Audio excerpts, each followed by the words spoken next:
Coordinated attacks அடிக்கிறாங்க madam. 1000 missile வந்து Hezbollah வந்து இஸ்ரேல் நோக்கி செலுத்தி இருக்கு. இந்த சைடுல இருந்து இவங்க கிட்டத்தட்ட ஒரு 2000 மிசைலை செலுத்துறாங்க. இதுவரைக்கும் செலுத்தி இருக்கு. கோஆர்டினேட்டட் அட்டாக்ஸ் பண்றாங்க. 5,000 பவுண்ட் பாம்பு, 2,600 பவுண்ட் பாம்பு, 20,000 பவுண்டர்ஸ் GBU பாம்ஸ் எல்லாமே, 30,000 பவுண்ட் பாம்பு இதெல்லாம் போட்டும் இன்னும் அழிக்க முடியல. இதுவரைக்கும் அழிச்சதா ஏதாவது ஒரு தரவு கிடைச்சிருக்கா? குறிக்கோள்கள் என்னன்ட்டு ஒரு வரையறைப்படுத்தாம இந்த போருக்கு அமெரிக்கா போனதால அந்த விளைவுகள் இன்னைக்கு அமெரிக்கா சந்திச்சு. கரெக்டா சொல்லணும்னா ட்ரம்ப்புக்கு இன்னைக்கு இருக்கிற நிலைமைக்கு ட்ரம்ப் வந்து ஏதாவது அவர் இப்படி பண்றது சேட்டை பண்றதுக்கு பதிலா அவரை பார்த்து அமெரிக்கர்கள் பாட வேண்டிய பாட்டு என்னன்னா அவரே பாடிக்கலாம். நான் ஒரு முட்டாளுங்கிற பாட்டை அவர் கரெக்டா போட்டு ரஸ்லாஃபன் என்ற அந்த கேஸ் சுத்திகரிப்பு ஆலை மாத்திரம் திருப்பி கட்டுறதுக்கு $20 பில்லியன் செலவு. ஆக்சுவலா அந்த விமானம் வந்து F-35 என்ற விமானம் இந்தியாலேயே வந்து திருவனந்தபுரத்துல ஒரு வாட்டி தரையிறங்கிட்டு பல நாட்கள் இங்க வந்து உட்கார்ந்து. ஸோ அப்ப இது என்ன மாதிரியான இதுவா மாறிட்டு இருக்கு பாருங்க. ஹார்மூஸ்ன்றது எல்லாரும் போயிட்டு வந்துட்டு இருந்தது. இன்னைக்கு இந்த தேவையில்லாத போரை ஒண்ணு தொடங்கி ஈரான் அடிக்க போய் ஹார்மூஸை ஈரான் கட்டுப்பாட்டுல விட்டது மொத்தம் தானே அமெரிக்காவோட சாதனை.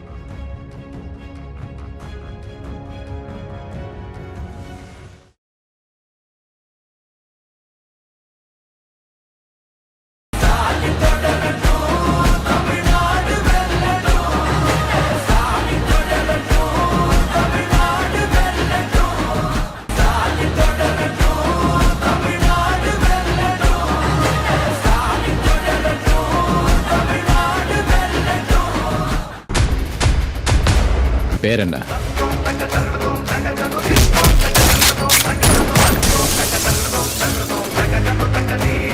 ஆச்சி மசாலா. எந்த சமையலும் ருசி தேடும் ரகசியம். ₹20. கிங் டிவி நேயர்களுக்கு வணக்கம். இன்றைய சிறப்பு நிகழ்ச்சியில் நம்முடன் இணைந்திருக்கிறார் பாதுகாப்புத்துறை ஆலோசகர் டாக்டர் நிரஞ்சன் அவர்கள். வணக்கம் சார்.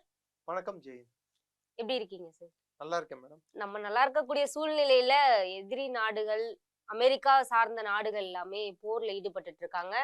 2 வாரங்கள்ல முடிவடையக்கூடியதா போர் ஸ்டார்ட் ஆனாலும் கூட 6 வாரங்களை கடந்து போர் நடந்துட்டு தான் இருக்கு. இப்போ விமானங்கள், அமெரிக்காவோட விமானங்கள் 20 வருடங்களுக்கு அப்புறமா எதிரி நாட்டுல வீழ்ந்திருக்கதா சொல்றாங்களே சார், என்ன நடந்துட்டு இருக்கு? ஒரு விமானமா விழுந்திருக்கு. 2 விமானங்கள், ஹெலிகாப்டர் A-10 ஹெலிகாப்டர் உட்பட பிளஸ் F-35 ரக, அதாவது 6th ஜெனரேஷன் ஃபைட்டர்னு அவங்க மாறு கொள்கிற, யாராலும் அதை அழிக்க முடியாது 5th ஜெனரேஷன் 6th ஜெனரேஷன் என்னென்னோ சொல்றாங்க. ஆக்சுவலா அந்த விமானம் வந்து F-35 என்ற விமானம் இந்தியாலேயே வந்து திருவனந்தபுரத்துல ஒரு வாட்டி தரையிறங்கிட்டு பல நாட்கள் இங்க வந்து உட்கார்ந்துட்டு இருந்தது. இயந்திர கோளாறுன்னு சொல்லப்பட்டது. இப்போ அது நிஜமாவே அதுல கோளாறு இருக்குன்னு சொல்றது ஈரான் ப்ரூவ் பண்ணி காட்டிட்டாங்க. ரெண்டாவது நீங்க மறந்துடக்கூடாது, இந்த போரோட குறிக்கோள்கள் என்னன்ட்டு ஒரு வரையறைப்படுத்தாம இந்த போருக்கு அமெரிக்கா போனதால வந்த விளைவுகள் இன்னைக்கு அமெரிக்கா சந்திச்சுட்டு இருக்கு, இஸ்ரேல் சந்திச்சு. என்னை பொறுத்த வரைக்கும் நான் இஸ்ரேல் தரப்பு எடுக்கணுமா, அமெரிக்கா தரப்பு எடுக்கணுமா, ஈரான் தரப்பு எடுக்கணுமான்றதோட நான் இந்தியாவோட தரப்புல இருந்து நான் பாக்குறேன். இந்திய பொருளாதாரம் கோவிடுக்கு அப்புறம் கிட்டத்தட்ட 8% GDP வளர்ச்சி நோக்கி போயிட்டு இருந்தோம். நான் சொல்ல, கோல்ட்மேன் அண்ட் சாட்ஸ் சொல்லுது, IMF சொல்லியிருக்கு, வேர்ல்ட் பேங்க் சொல்லியிருக்கு, நம்மளோட வளர்ச்சி நல்லா இருந்தது. இந்த போர் வந்ததால அடுத்த குவார்டர், அடுத்த 3 மாதங்கள் 4 மாதங்களுக்கான வளர்ச்சி வந்து 6.1% விழக்கூடும். அடுத்த ஆண்டும் 5.9%ல இருந்து 6.1% தான் வளர்ச்சி இருக்கக்கூடும். ஒவ்வொரு 1%க்கு கிட்டத்தட்ட $50 பில்லியன் நம்ம இழக்கிறோம். ஆனா இப்ப ஈரானோட ஒப்பந்தம் போட்டிருக்கதா சொல்றாங்களே சார். நான் சொல்றது நம்மளோட இழப்பு $100 பில்லியன் கிட்ட, $100-150 பில்லியன் அவ்வளவு நம்மளுக்கு இழப்பு வரப்போகுது இந்த போரால. நீங்க யோசிச்சு பாருங்க, இந்த $100 பில்லியன் $150 பில்லியன் வந்து நம்மளுக்கு பொருளாதார இழப்பு இதனால வருதுன்னா இந்த போரால என்ன நடக்குதுன்னு பாருங்க. கேஸ் பற்றாக்குறை, ஈரான் ஜெயிக்குதா US ஜெயிக்குதான் இல்ல, மொத்தத்துல நம்ம தோக்குறோம் இல்ல, உள்நாட்டுல கேஸ் பற்றாக்குறை. நெக்ஸ்ட் உலகம் ஃபுல்லா வரப்போறக்கூடிய எரிபொருள் பற்றாக்குறை, அது எண்ணெய் ஆகட்டும் இல்ல கேஸ் ஆகட்டும், ரெண்டுத்தையும் சேர்த்த பற்றாக்குறை. 3வது வரக்கூடிய இது உரங்கள், செயற்கையான உரங்கள், ஃபர்டிலைசர், அது கேஸ் தேவை, அதோட பற்றாக்குறை நைட்ரஜனியஸ் ஃபர்டிலைசர்ஸ் அப்படின்னு அதோட பற்றாக்குறை இப்போ அதிகமாக போகுது. அது அதிகமாச்சுன்னா ஓகே, இந்தியாவில் வந்து நம்ம கோவிட் காலத்துல இருந்து ஃப்ரீ ரேஷன் நம்ம கொடுத்துட்டு இருக்கோம். இந்த ஃப்ரீ ரேஷனை வந்து நம்ம கண்டினியூ பண்ண முடியும். பல ஆப்பிரிக்க நாடுகளும் பல நாடுகளும் வந்து இதை கொடுக்க முடியுமா? அப்போ உணவு பற்றாக்குறை வந்தா உலகத்துக்கு எவ்வளவு பெரிய சீரழிவு இது. இதுக்கு என்ன தீர்வு? இன்னைக்கு கத்தார்ல அடிச்சிருக்கிற ரஸ்லாஃபன் என்ற அந்த கேஸ் சுத்திகரிப்பு ஆலை மாத்திரம் திருப்பி கட்டுறதுக்கு $20 பில்லியன் செலவாகும். பட் அதிநவீன தொழில்நுட்பங்கள் இருக்கு, 6 மாதத்துக்குள்ள சரி பண்ணிடலாம்னு சொல்றேன். சரி, அந்த 6 மாதத்து வரைக்கும் வரக்கூடிய பற்றாக்குறை எப்படி நம்ம வந்து போக்க போறோம்? 5 நாள் நீங்க கேஸ் இல்லாம நீங்க சமைச்சு பாருங்க, முடியாது. பின்ன 6 மாதம்ன்றது கூட நான் சொல்றது 6 மாதம்ன்றது இவங்க சொல்றது அதிநவீன தொழில்நுட்பங்கள் எல்லாம் இருக்கலாம். இவங்களே வந்து 4 மாதம் வரைக்கும் 6 மாதம் வரைக்கும் போற அப்படியே நீடிக்கலாம் அப்படின்னு சொல்லிட்டு அமெரிக்கா சொல்லுது. இவங்க ஏதாவது ஒரு வரையறைப்படுத்திருக்காங்களா? இந்த டைம் லைனுக்குள்ள இந்த போரை நாங்க முடிச்சு 48 மணி நேரம் கெடு விதிச்சிருக்காரு சார். மறுபடியும் இவர் எத்தனை வாட்டி 48 மணி நேரம் கெடு விதிப்பாரு? 48 5 ஆச்சு, 5 நாள் ஆச்சு, 5 10 நாள் ஆச்சு, திரும்பி இப்ப 48. நீ ஒரு வாட்டி ஸ்ட்ரெயிட்ஸ் ஆஃப் ஹார்மூஸ் வந்து நீங்களே திறந்துக்கோங்க அப்படின்றாரு. இல்ல நான் 48 மணி நேரத்துல நீ திறக்கலன்னா அப்படின்றாரு. நேத்து பிரெஞ்சு கப்பல்களுக்கு ஈரான் வந்து ட்ரம்ப் அவங்க சாடி பேசியிருக்காரு, இமானுவேல் மேக்ரோன்னு சொல்லிட்டு பிரெஞ்சு கப்பலை வந்து போகும்னு சொல்லிட்டாங்க.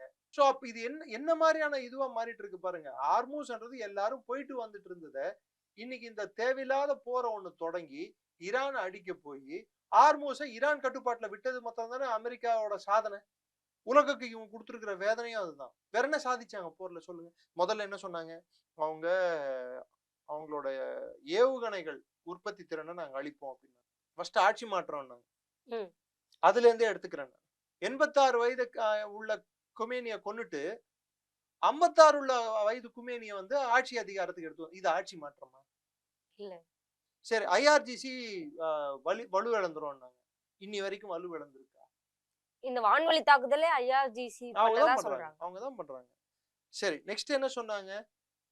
அவங்களோட அணு ஆயுதங்களை நாங்க அழிச்சிருவோம். இஸ்ஃபஹான்லயோ ஃபார்டோலயோ மற்ற இடங்கள்ல இருக்கக்கூடிய ஃபெசிலிட்டி நட்டான்ஸ் இங்க இருக்கு. இஸ்ஃபஹான், ஃபார்டோ, நட்டான்ஸ் இங்க அழிச்சிருவோம். 5000 பவுண்ட் பாம்பு, 2600 பவுண்ட் பாம்பு, 20,000 பவுண்டர்ஸ் GBU பாம்ஸ் எல்லாமே, 30,000 பவுண்ட் பாம்பு இதெல்லாம் போட்டும் இன்னும் அழிக்க முடியல. இது வரைக்கும் அழிச்சதா ஏதாவது ஒரு தரவு கிடைச்சிருக்கா? ரேடியோ ஆக்டிவ் லீக் ஏதாவது நடந்திருக்கா? மார்ச் 3ஆம் தேதியே போர்ல வெற்றி பெற்றோம்னு அறிவிச்சாரு சார். அப்போ நீ போர் குறிக்கோள்கள் என்னன்ற புரியாமல் தான் போரை தொடக்கி இருக்கீங்க.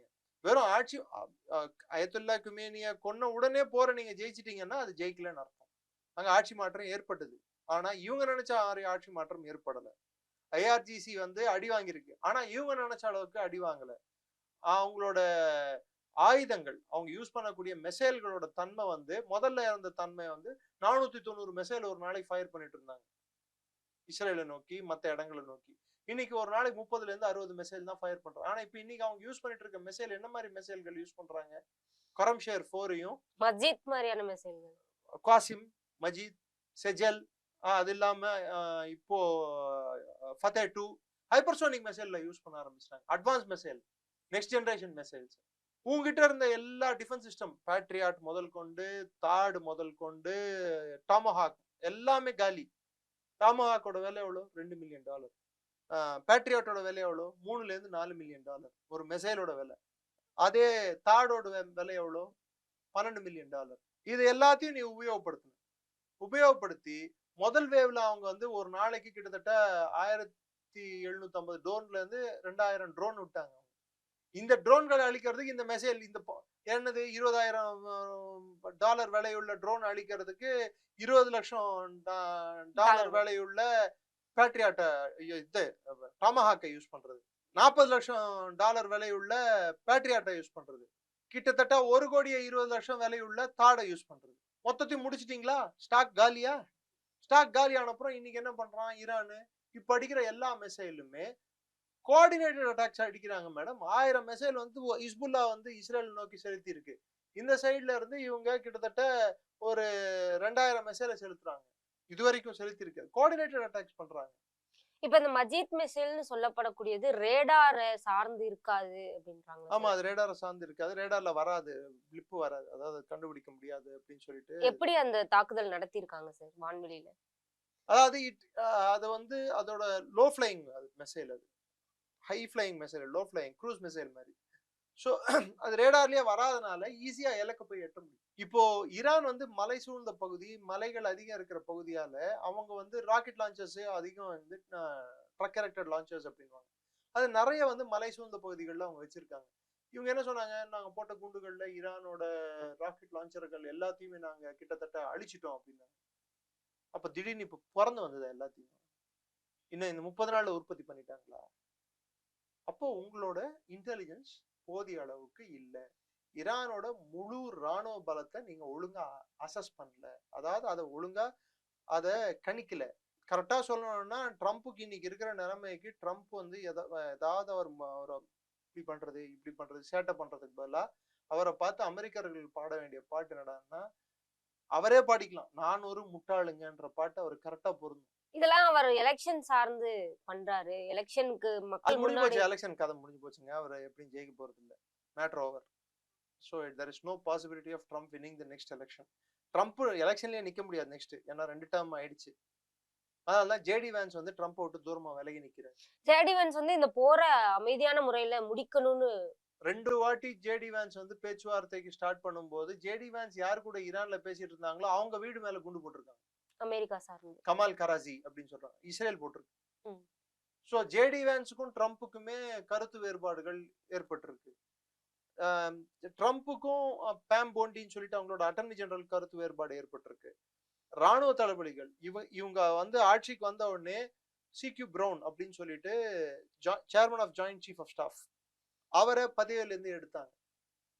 அதுக்கப்புறம் போன வாரம் 3 நாள் முன்னாடி ராண்டி ஜார்ஜ் அப்படின்னு சொல்லிட்டு அவங்களோட ராணுவ தளபதி, ராணுவத்தோட சீஃப் ஜெனரல் ராண்டி ஜார்ஜ் அவரை மாத்தினாங்க.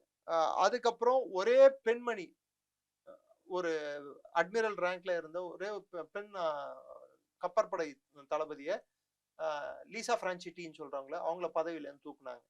அதுக்கப்புறம் பாத்தீங்கன்னா அவங்க கூட இருந்தவங்களே பதவி விலகல்லாம் செஞ்சாங்க. இல்ல, அது அப்புறம் ராணுவத்துல இவங்க எடுத்துட்டு வந்த பீடெக்ஸத்தை எடுத்துட்டு வந்த ட்ரம்ப் எடுத்துட்டு வந்த மாற்றங்களே பத்தியே நான் பேர்கள் மாத்திரம் சொல்றேன், குறிப்பிடுறேன் நான். அதுக்கப்புறம் பாத்தீங்கன்னா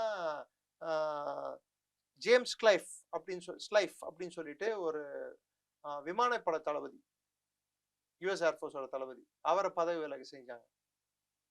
அது இல்லாம ஜேம்ஸ்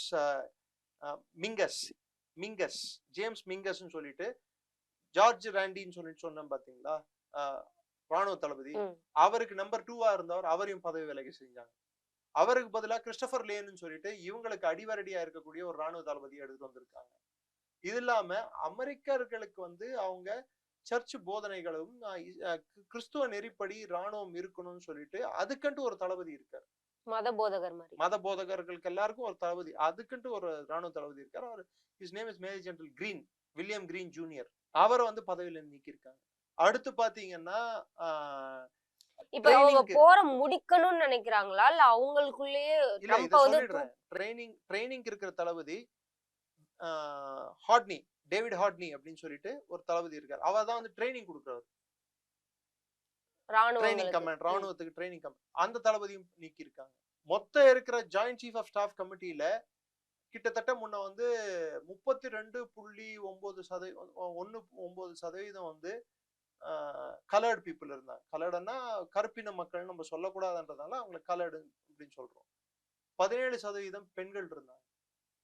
இப்ப எல்லாமே ஆண்கள் தான், எல்லாருமே வெள்ளை இனத்தை சேர்ந்தவங்க தான் ராணுவத்துல இருக்கக்கூடியவங்க. அந்த ஜாயிண்ட் சீஃப் ஆஃப் கமிட்டியில 33% வந்து கலர்டு, 17% வந்து பெண்கள்.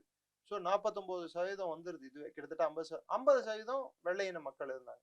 இப்ப எல்லாருமே வெள்ளை இன மக்கள் தான் இப்ப ராணுவ தளபதிகள் எல்லாமே அமெரிக்கால இருக்கிற இதுல. ஸோ இந்த போர் என்ன மாதிரியான பரிணாம வளர்ச்சி அடைஞ்சிருக்குன்னா, அமெரிக்காலேயே இன்னொரு கிட்டத்தட்ட ஜெர்மனியில எப்படி ஜெர்மானியர்கள் தான் எல்லாமே பண்ணணும், நாசி ஜெர்மனியோட ஒரு பிம்பமா ட்ரம்ப் அரசாங்கம் மாறிட்டு இருக்கு. கிறிஸ்துவ போதனைகள் பென்டகன்ல கொடுக்கப்படுது. அதை ஏத்துக்கொள்ளாதவங்க பீடெக்ஸத்தோட சிந்தனையை வந்து புறக்கணிக்கிறவங்க பதவியில் இருந்து அப்புறப்படுத்தப்படுகிறார். 12 ஜெனரல்களின் பதவி பறி போயிருக்கிறது, அல்லது அவர்களை ரிட்டையர்மெண்ட் கொடுத்து அமைச்சிருக்காங்க, அல்லது இடம் மாட்டிருக்காங்க. ஒரு ஒரு இன்சிக்னிபிகன்ட் பொசிஷன், ஒரு அந்த பதவிக்குன்ட்டு அங்கீகாரம் இல்லாத இடத்துல போயிட்டு அவங்கள போயிட்டு போஸ்ட் பண்ணியிருக்காங்க. 12 தளபதிகள் அப்புறப்படுத்தப்பட்டிருக்கிறார்கள். இது ட்ரம்போட ஆலோசகரோட முடிவா இல்ல ஆமா, பீட் ஹெக்ஸத்தோட முடிவு. இன்னொரு பக்கம் பாத்தீங்கன்னா ஸ்காட் பெசன்ட் வந்து அவரால இன்னைக்கு ட்ரெஷரி செக்ரட்டரி, அமெரிக்காவோட ஆயில் பாண்ட்ஸ் வந்து யாருமே ஆயில் பாண்ட்ஸ் ட்ரெஷரி பாண்ட்ஸ்னா ஒவ்வொரு தர்ஸ்டேவும் வந்து அமெரிக்கா வந்து ட்ரெஷரி பாண்டை விற்கும். $5 பில்லியன் $10 பில்லியன். அந்த பாண்டை வாங்குறதுக்கு யாரும் இல்லை. அதாவது அமெரிக்க டாலர் பாண்டுகளை வாங்குவதற்கு உலகம் தயாராக இல்லை. டாலர் தன் மதிப்பை இழந்து கொண்டு சொல்லலாம். இந்தியா ரூபாய்க்கு ஒரு டாலருக்கு ரூபாய் வந்து 95 ரூபாய் ஆயிடுச்சு அப்படின்னு சொல்ல ஓகே, நான் ஒத்துக்கிறேன். இன்னைக்கும் அது குளோபலா அது யூஸ் பண்ணக்கூடிய உலகளாவிய அளவுல அதுதான் கரன்சியா இருக்கிறதுனால ஏறுது. பட் அடிப்படையா பாத்தீங்கன்னா டாலரோட டிமாண்ட் வந்து கம்மி ஆயிட்டே போயிட்டு இருக்கு. டீடாலரைசேஷனுக்கு வாய்ப்பு அது மொமெண்டம் எடுத்திருக்கு. இப்ப சைனாவே கூட என்ன பண்ண போறான், ஐ மீன் ஈரானே கூட யுவான்ல காசை கொடுன்னு சொல்றான். அந்த $2 மில்லியன் ஒரு, அதாவது ஒவ்வொரு கப்பல் பாஸ் ஆகிறதுக்கு ஒரு பேரலுக்கு $1 கணக்குல குறைந்தபட்சம் ஒரு கப்பல் வந்து 2 பில்லியன் பேரல் வரைக்கும் எடுத்துட்டு போக முடியும் எண்ணெய. சோ அந்த கணக்குல ஒரு பேரலுக்கு $1 சொல்லி கணக்கு போட்டு $2 பில்லியன் நீ வந்து கப்பம் காட்டணும். இப்போ இந்தியா வந்து ஈரானோட ஒரு ஒப்பந்தம் போட்டதா சொல்லப்படுது சார். 2019க்கு அப்புறமா இப்பதான் ஒப்பந்தம் போட்டதா சொல்லப்படுது. எண்ணெய் வாங்குவது அது வந்து நாணய முறைப்படி இந்திய நாணயமா இல்ல சைனாவோட நாணயமா? டாலர் தானே? வெஸ்ட்ரோ சிஸ்டம் தான் நம்ம ஃபாலோ பண்றோம். அதுக்கு இந்தியால வந்து நம்ம ரூபாவை வந்து அதுக்கு அவங்க பேங்க் அக்கௌண்டிங் ஓபன் பண்ணுவாங்க. யூகோ பேங்க்னு ஒரு பேங்க் இதுக்குன்னே இருக்கு. அந்த பேங்க் வந்து ஈரான்லயும் இருக்கு. அந்த பேங்க் வந்து கல்கட்டா பேஸ்டு. அதுல வந்து நம்ம பணத்தை போடுவோம். பணத்துக்கு இவங்க வந்து எண்ணெயை கொடுப்பாங்க. நம்ம இந்திய ரூபாய் பணத்தை அதுல டெபாசிட் பண்ணும்போது அதுக்கு இணையான பொருட்களை இந்தியால இருந்து வாங்கிப்பாங்க. உதாரணத்துக்கு உணவுப் பொருட்கள். இப்ப இந்த போர் காரணமா சீனாவோட யுவான் முறையில மாறுறதுக்கான வாய்ப்பு இருக்குமா? இன்னும் இந்தியா மேல அதை வந்து அவங்க திணிக்கல. எனக்கு யுஎன்ல கொடுன்னு அவங்க சொல்லல. நம்ம வெஸ்ட்ரோ சிஸ்டம் தான் நம்ம ஃபாலோ பண்றோம். ஏன் ரஷ்யா கூடயே வெஸ்ட்ரோ தான் ஃபாலோ பண்ணோம். நம்ம வந்து சைனா கரன்சிலையும் ரஷ்யாவுக்கு பே பண்ணோம். 5% என்னவோ தான் பே பண்றோம். மிச்சம் எல்லாமே இந்தியன் ருப்பியில தான் பே பண்றோம். நம்மளுக்கு ரஷ்யால பேங்க் அக்கௌண்ட் இருக்கு. அதே மாதிரி ரஷ்யாவுக்கு வந்து இந்தியால பேங்க் அக்கௌண்ட். ஸோ அவங்க வாங்குற பொருட்களுக்கு வந்து அவங்க கரன்சிலும், நம்ம வாங்குற பொருட்கள் நம்ம கரன்சிலையும் தான் நம்ம வந்து பே பண்றோம். அது கன்வர்ஷன் ரேட் வந்து நம்ம பார்த்து அதுக்கு தகுந்த போல நம்ம பணத்தை வந்து டெபாசிட் பண்றோம். அது தேவையான கிட்டத்தட்ட பண்ட மாற்றம். அதுதான் இது சிஸ்டம்.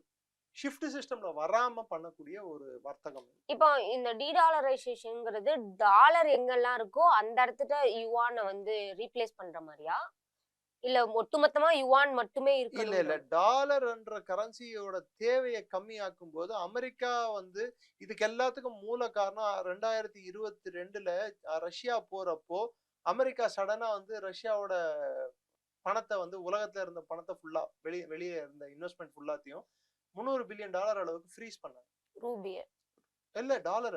ரஷ்யாவோட கரன்சியே வெளியே இருந்தது. $300 பில்லியன் வரைக்கும் ஃப்ரீஸ் பண்ணாங்க. அது ரஷ்யாவோட பணம் கொடுக்கல. அன்னைக்கு டாலர் மேல இருந்த மதிப்பு அன்னைக்கு போனதுதான் இன்னி வரைக்கும் அது ரீகெயின் பண்ணல. இன்னைக்கு அமெரிக்க பொருளாதாரத்தோட சூழ்நிலைய ஒரே ஒரு விஷயத்துல நான் எக்ஸ்பிளைன் பண்றேன். இந்த போர் தொடங்குவதற்கு முன்னாடி ஒரு கேலன் யுஎஸ் கேலன்னா கிட்டத்தட்ட 3 லிட்டர் 800 ml வச்சுக்கோங்க. 3.785 3 லிட்டர் 785 ml ஒரு கேலன், அமெரிக்கன் கேலன் எண்ணெய் ஈக்குவல் டு எவ்வளவு இன்னைக்கு டாலர்னு பாத்தீங்கன்னா $4.1 உயர்ந்திருக்கு. இதுக்கு முன்னாடி எவ்வளவுனா ஒரு கேலன் வந்து இதே 3.785 லிட்டர் வந்து எவ்வளவு வித்துட்டு இருந்ததுன்னா பிப்ரவரி மாசத்துல $2.50 தான் வித்துட்டு இருந்தது. அதாவது $2.50 ஈக்குவல் டு 3.25 லிட்டர் பெட்ரோல் கிடைச்சிட்டு இருந்தது. கச்சா எண்ணெயா பெட்ரோல். இன்னைக்கு வந்து அதே வந்து 1 கேலன் வந்து இன்னைக்கு கிட்டத்தட்ட $4.1 கிட்ட வந்துருச்சு. அப்போ டாலரை வந்து இந்திய ரூபாயில கன்வெர்ட் பண்ணி பாருங்க, 95 ரூபா. இன்னைக்கு கிட்டத்தட்ட 400 ரூபாய் கிட்டத்தட்ட 400 ரூபா. அதாவது 3.25 லிட்டர் பெட்ரோல் 400 ரூபா. கிட்டத்தட்ட இந்தியாவோட அதிகமா விற்கிறாங்க. புரியுதா நான் ம், சொல்றது? ம். இந்தியால இன்னைக்கு தமிழ்நாட்டுல விக்கிறத 4 எடுத்துக்கிட்டாலே லிட்டர் பெட்ரோல் 400 ரூபாய். 400 ரூபாய். அப்ப அமெரிக்கால வந்து அதிகம் விக்கிறாங்க. அப்போ அது விலைவாசி உயர்வு எவ்வளவு தூரம் எடுத்துட்டு போயிருக்கும், மக்களுக்கு எவ்வளவு பெரிய அதிருப்தியை உண்டாக்கி இருக்கும். இந்த மாதிரி ஒரு டாலர் பெட்ரோல் ஷாக் எப்ப கிடைச்சதுனா 2022ல கிடைச்சது. அது டெம்பரரி ஷாக்கா தான் இருந்தது, ஏன்னா ரஷ்யா யுக்ரைன் போரால. பட் இது மாதிரி ஷாக்கை வந்து அவங்க எதிர்பார்க்கல. நான் ஏற்கனவே சொன்னேன், ஈரான்ல அவங்க எடுத்த குறிக்கோள்கள் என்ன? 1 ஆட்சி மாற்றம், 2வது அவங்க ஏவுகணைகளை வந்து செயலிழக்க செய்யறது, 3வது வந்து அவங்களோட இத அதாவது அணு ஆயுதத்தை இல்லாம பண்றது, கடைசியா வந்து அவங்க எடுத்துக்கிட்டது ஸ்ட்ரெயிட்ஸ் ஆஃப் ஹார்மூஸை வந்து திறந்து விட பண்றது. எந்த குறிக்கோளாவது இது வரைக்கும் அடைஞ்சிருக்காங்களா? ஆனா வெற்றி பெற்றோன்னு மட்டும் சொல்லிக்கிட்டே எப்படி வெற்றி? வெற்றி என்பது எதை வச்சு மெஷர் பண்றீங்க? 9,000 இடங்கள் மீது நாங்கள் குண்டு தாக்குதல் செய்துள்ளோம். ஓகே, நீ தாக்குதல் செய்திருக்கிற, அதனால ஈரான் சண்டை போடுற வலிமை குறைஞ்சிருச்சா? நான் அவனை 10 வாட்டி அவன் மூஞ்சிலேயே பஞ்சு கொடுத்துருக்கேன், அவன் ஒரு வாட்டி திருப்பி நாக் அவுட் பஞ்சு கொடுத்தா நீ கீழே விழுந்துட்ட, 10 கவுண்ட் பண்ணாங்க, நீ தோத்துட்டேன்னு சொல்லி அறிவிச்சிட்டாங்க, முடிஞ்சு போச்சு. தோல்வி ஒத்துக்க மாட்டாரு சார். அது ஈகோ. ட்ரம்ப் டெஸ்பரேட்லி வாண்ட்ஸ் போரை விட்டு வெளியே வரத்துக்கு அவருக்கு வந்து ஒரு காரணம், அவர் வென்றதாக அறிவித்துக் கொள்வதற்கு ஒரு காரணம் தேவை. அந்த டெஸ்பரேஷன்ல அவர் என்னென்னோ பண்றாரு, ஏதேதோ செய்கிறார். கர்க் ஐலாண்ட்ல போய் பிடிக்கலான்னு போனா கர்க் ஐலாண்ட அவங்க பிடிச்சாங்கடான்னா ஈரான் எல்லா இடத்து மேலேயும் குண்டு போடுவோம். நேற்று குவைத்தோட எலக்ட்ரிசிட்டி ஸ்டேஷன்ல எல்லாம் குண்டு போட்டிருக்காங்க, பவர் ஜென்ரேஷன் இதுல எல்லாம். டீசல்நேஷன் பிளான். இப்போ ட்ரம்ப் வந்து ஈரானை மொத்தம் ஸ்டோனேஜுக்கு இழுத்துட்டு போனோன்னு பாக்குறாரா, இல்ல மொத்த அரபு நாடுகள் எல்லாத்தையும் சேர்த்து மொத்த மேற்காசிய நாடுகள் எல்லாத்தையுமே வந்து கற்காலத்துக்கு எடுத்துட்டு போனோம்னு பாக்குறாரு? இதுவரை எங்களுடன் பல்வேறு கருத்துக்களை பகிர்ந்தமைக்கு நன்றி. நன்றி ஜெயின்.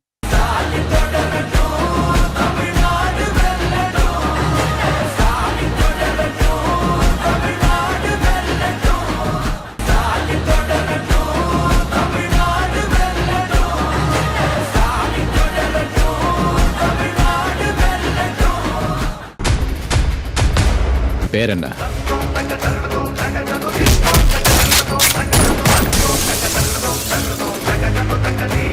ஆச்சி மசாலா. எந்த சமையலும் ருசி தேடும் ரகசியம் 20 ரூபாய்.